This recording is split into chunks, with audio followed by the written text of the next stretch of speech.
Hello everyone. Today we're going to be adding integers.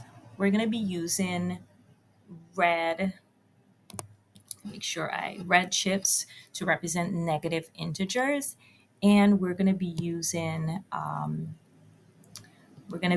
yellow chips to represent positive integers. First, take a look at our first model. So we have a positive 4 plus positive 4. So as I go along, I'm going to circle as I count so you can understand the quantity that I'm using to add the integers. So we have 1, 2, 3, 4 for our top row. That's going to be positive 4. So 4 positives. And we need to add that with the second row, which is 1, 2, 3, 4. Another positive 4. So positive 4 and positive 4 is going to give you positive 8. All right, let's take a look at our second one. Our second example is we're going to be combining positive 4 plus negative 4. And I'm going to put that in parentheses so you understand that we are combining that positive 4 with that negative 4.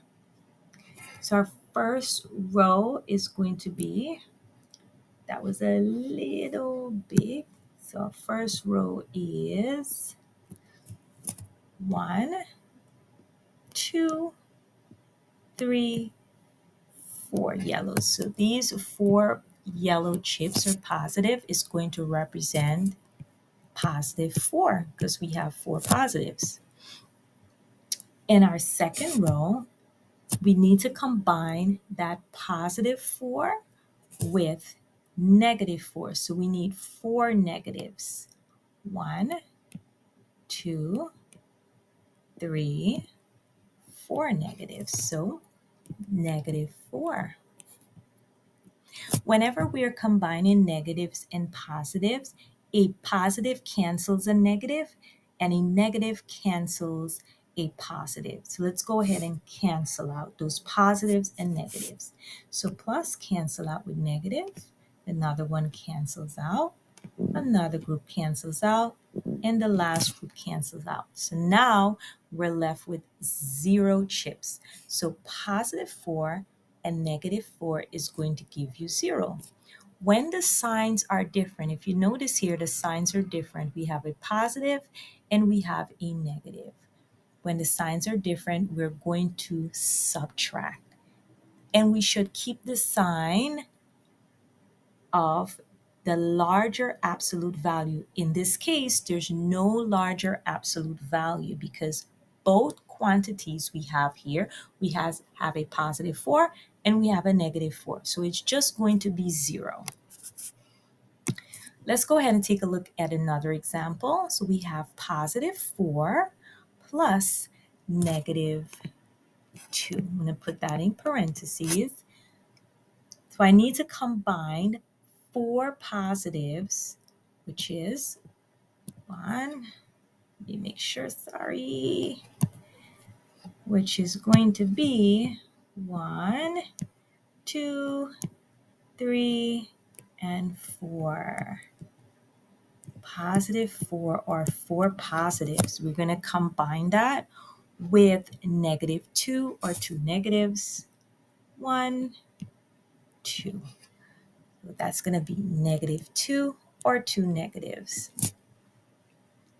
Let's go ahead and cancel out our positives and negatives. So a positive cancels out with a negative, and we see another positive that cancels with a negative.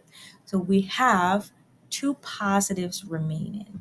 So we're going to write 2 and positive. Let me go ahead and just explain a little bit here. So we have a positive and a negative, and the signs are different. When the signs are different, we're going to subtract.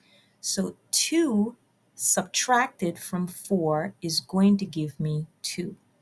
And now I'm going to take the sign of the larger absolute value. In this case, our larger absolute value is that 4. So therefore, our final answer is positive 2. Let me go ahead and erase that.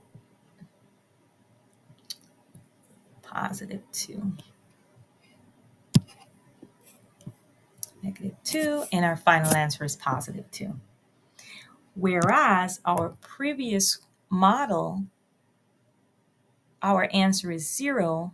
We do have two different signs, but however, there's no larger absolute value here. So our final answer is just going to be 0.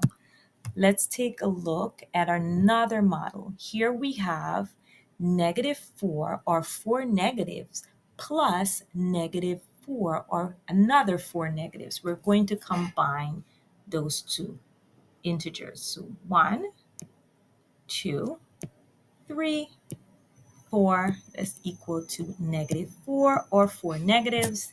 And then we're going to combine that with another 4 negatives or negative 4.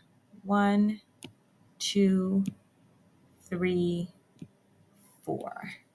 And that's going to be negative 4 or 4 negatives. Whenever we have our signs are the same, and let me just line that up because we should always line up our integers and our number and our sign. So our signs are the same. So there's nothing to cancel out. We don't have positives and negatives for our chips. So there's nothing we need to cancel out at all.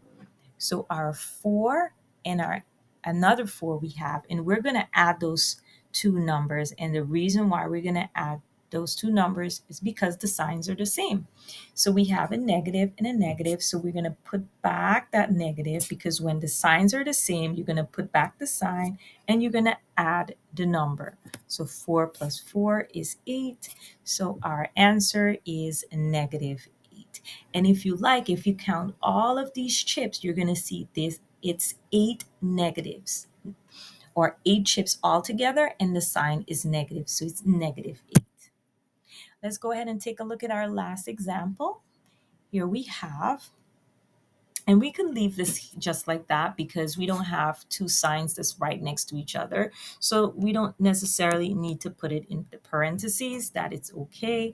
Only when they have two signs right next to each other, then we're going to put the last integer with that sign in a parentheses. So here we have negative 3, or I'm sorry, my mistake. Here we have negative 6 first, or 6 negatives. So 1, 2, 3, 4, 5, 6. That is equal to negative 6, or 6 negatives we see for the chips. And then we're going to combine that or add that to 3 positives. 1, 2, 3. So positive 3. Now we have both negative chips and positive chips, so we're going to cancel them out. So negative cancel out with positive, negative cancel out with positive, and the last negative cancels with positive. So now we have remaining is 3 chips, and they're negative. Okay, so that is correct. And let's look at our numbers here. When the signs are different, we're going to subtract. So 3 from 6 is going to be 3. And we're going to take the sign of the larger absolute value. In this case, our larger absolute value is going to be that negative 6. So that is why our final answer is going to be negative 3. So that is how we add integers, and I hope this was very helpful.